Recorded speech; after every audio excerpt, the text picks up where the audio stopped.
በስመ አብ ወወልድ ወመንፈስ ቅዱስ አሐዱ አምላክ አሜን። ስንክሳር ዘወርኀ መጋቢት 25 ሐዋርያ አንሲፎሮስ።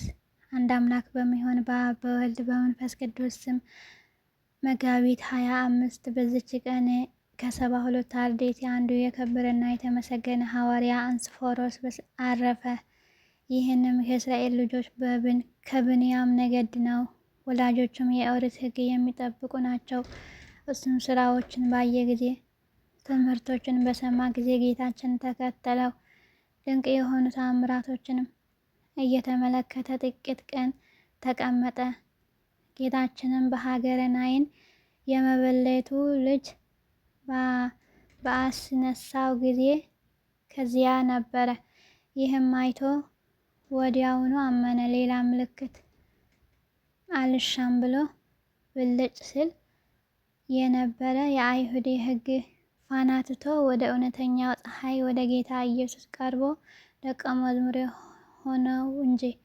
ጌታችን ኢየሱስ ክርስቶስም ካረገ በኋላ በጽዮን አዳራሽ አጽናኝ መንፈስ ቅዱስ በወረደ ጊዜ ከሐዋርያት ጋር የመንፈስ ቅዱስን ጸጋ ተቀብሎ ሐዋርያትን በመከተል በብዙ አገሮች ውስጥ አስተማረ። ሐዋርያትም በሀገረ አቴና ኤጲስቆጶስ አድርገው ሾሙት። በውስጧም ወንጌልን በመስበክ ብዙዎች አሳመነ። የክርስትና ጥምቀትንም አጠመቃቸው። በትምህርቱና በምክሩ እውቀት እንዲያድርባቸው አደረጋቸው። በትምህርቱም ከደዌ ሥጋ ከደዌ ነፍስ ፈወሳቸው። ተጋድሎውንም በፈጸመ ጊዜ በሰላም አረፈ። በድል አድራጊነትም የክብር አክሊል ተቀበለ። መላ ዘመኑ 70 ዓመት ነው። በአይሁድ ሕግ 29 ዓመት በክርስትና ሕግ 41 ዓመት ኖረ። እነሆ የከበረ ሐዋርያ ጳውሎስን በመልእክቶቹ አስታውሶታል፣ ሰላምታም አቅርቦለታል። በጸሎቱ የምትገኝ በረከቱ ከኛ ጋር ለዘላለም ትኖር አሜን። አሪከ ሰላም ለአንሲፎሮስ እግዚአብሔር ጸውኦ ምስለ ሐዋርያት በጽዮን መንፈስ ቅዱስ ይቅብኦ ለወልደ መበለት ምውት በሀገረ ናይን ጊዜ አንሥአ መንክሮ ነጽሮ ወትምህርተ ቃሉ ሰምኦ ለወልደ ማርያም አብደረ ከመይኩን ረዳአ። መጋቢት 25 ቀን የሚከበሩ የዓመታዊ ቅዱሳን በዓላት፣ አንደኛ ቅዱስ አንሲፎሮስ ሐዋርያ ከ72 አርድእት። ወርኃዊ በዓላት፣ አንደኛ ቅዱስ መርቆሬዎስ ሰማዕት፣ ሁለተኛ ቅዱስ ቴክለ ሐዋርያ፣ ሶስተኛ ቅዱስ አብከረዝን ሰማዕት፣ አራተኛ ቅዱስ ዱማዲዮስ ሶርያዊ፣ አምስተኛ አቡነ አቢብ አባ ቡላ፣ ስድስተኛ ቅዱስ አቡፋና ጻድቅ።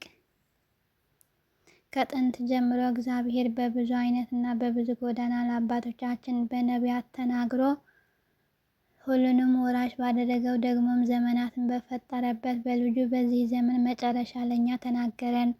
እርሱም ኃጢአታችንን በራሱ ካነጻ በኋላ በሰማያት በግርማው ቀኝ ተቀመጠ። ዕብራውያን ምዕራፍ 1 ቁጥር 1። አሜን። ጌታ ሆይ ከብልጽግናቸው ብዛት የተነሳ ብዙ መባ ካገቡት ይልቅ የድሃይቱ አነስተኛ መባ እንደተቀበልህ በሁል ጊዜ የሚያገለግል ኃይላን መላእክት እያሳሰብኩ በችግር ጊዜ የማቀርብልን ምስጋና ተቀበል። እናንተም ቅዱሳን ነቢያት፣ የወንጌል ሰባክያን ሐዋርያት፣ ሰማዕታትና ጻድቃን፣ ትጉሃን መላእክት፣ ፍጹማን ደናግል እንዲሁም ደጋጎች መነኮሳት ሆይ ልጅ አዋቂ ሳይለይ የምንሰበሰብበት የጉባኤ ቦታ ባርኮ ይህንን መጽሐፍ ወረቀት አዘጋጅቶ ብራና ደምጦ የጻፈውና ያጻፈውን ከግዕዝ ወደ አማርኛ የተረጎመውን ቃለ እንባቡን በእርጋታ መንፈስና በተመስጦ ሕሊና ያዳመጠ በደለኛ ሁሉ የምታስም የጌታ እናት በማርያም ጸሎት ኢየሱስ ክርስቶስ በአንድነት ይማረን አሜን። ወስብሐት ለእግዚአብሔር ወለወላዲቱ ድንግል ወለመስቀሉ ክቡር። ይቆየን አሜን። አቡነ ዘበሰማያት